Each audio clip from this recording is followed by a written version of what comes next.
Welcome back, fellow milk drinkers, to yet another Monday Milk Review. My name is Jacob, and today we're going to be looking at the Brown's Dairy CinnyBun. Brown's Dairy has released 3 new flavors this spring, so that includes the CinnyBun, I believe the caramelized biscuit, and the white chocolate caramel gold. As mentioned in previous episodes, Brown's Dairy is a Western Australian flavoured milk company. It's really exciting to see them over here in Queensland. I've been hearing some really mixed reviews about Brown's Dairy, but I have been hearing particularly really good things about the CinnyBun. One thing which I am super interested to find out is how will this compare to the Cinnamon Toast Crunch reviewed maybe a month and a bit ago. There really isn't too many cinnamon entries, and I actually particularly really like cinnamon, so I've been really interested in trying this one out. But let's get straight to it. Let's give it a quick shake first. And now a little bit of a close-up, so hopefully if there was any information that you wanted to see, there it is. I hope you can see that in focus. But now I'll be putting the nutritional information on screen. If you're interested, please give that a look. But on to the opening. Let's open it up and give it a smell.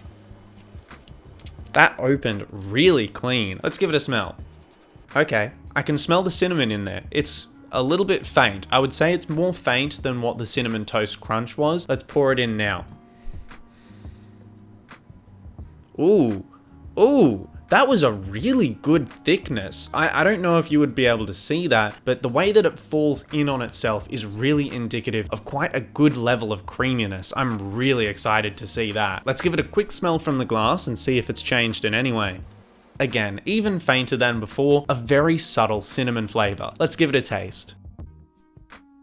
Okay, it's far more intense than I expected. I didn't really get too many other smells, and one of the flavors that's really coming through is something that kind of is reminiscent of a cream or cream cheese. The cinnamon is actually far more subtle than I anticipated. It definitely serves as a bit of a backing flavor than what the other kind of very cream-like flavor is that I'm noticing here. The thickness, however, is actually quite good. I would say that it sits somewhere below the Oak Thick Shake range, which I actually rate as a little bit too thick. This one feels like a much more palatable level of thickness as per my own preferences, that is. One of the key indicators of a good thickness of a drink is when you tip it onto the side, how long that cream stays behind. As you can see, it stays up on the glass here. That's usually a really good indication of a level of creaminess to the drink. If it's very watery, that sort of stain will fall back very quickly. This is like probably my easiest, most visual test of viscosity. Now, it may be a vanilla or a dough flavor, which I'm kind of likening to cream cheese. That's just kind of how it came off to me at first. It's making more sense as a vanilla to me now. I probably had the highest hopes for this one, and I must say that I'm slightly disappointed. We've seen some really bad cinnamons in the past, like the oak cinnamon donut. I remember saying that I basically couldn't tell the difference between the cinnamon donut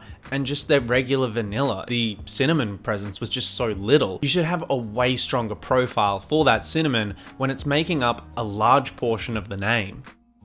Whilst I can finish the glass, I don't really feel like I'm going to enjoy drinking the rest of the carton. The serving size is, I believe, the entire carton of 600 milliliters, which honestly is quite a lot. The thickness kind of seems varied. It kind of, as I was drinking, I think because of the very overwhelming sweetness, it started to feel thicker and thicker as I got along. I personally couldn't see myself finishing that 600 milliliters in one sitting. It's a lot of milk to drink, and that thickness just makes it even more harder to stomach. For the people who like their thick drinks, you might really like this one, and my opinions may be completely invalid. It's important to remember that this is completely opinion-based. You may disagree with me, and that's totally fine if you do. I'm just trying to share my opinions for the people who don't want to try them. If you like this, there's nothing wrong with that, and I hope that I don't discourage you from liking what you like. At the end of the day, this is just my opinion, and you're completely entitled to your own. But with everything said, I think I'm only going to be able to give this one a 5 out of 10. It really sits middle ground for me. Whilst I see it having some strengths of its uniqueness and a flavor that I usually really like, it just doesn't really seem like it's that good of a version of what I like. More importantly, I don't think this is something I can recommend as an experienced milk. Go elsewhere if you want to experience the cinnamon flavor. I still really like the fact that I've been able to try browns in Queensland, and I hope that their staple range makes it here too. More diversity in the milk range is always going to be really appreciated. They've tried something really crazy, and I gotta commend them for that, because not only is it a weird flavour, but they've gone for a national launch instead of just in one state. But that about wraps us up for this week's episode of the Monday Milk Review. Thank you very much for watching. If you found this helpful, please drop a like on the video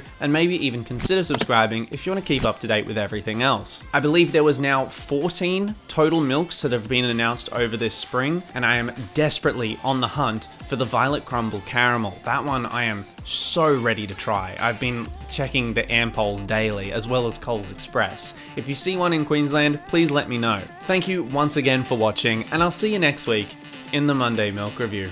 Bye bye!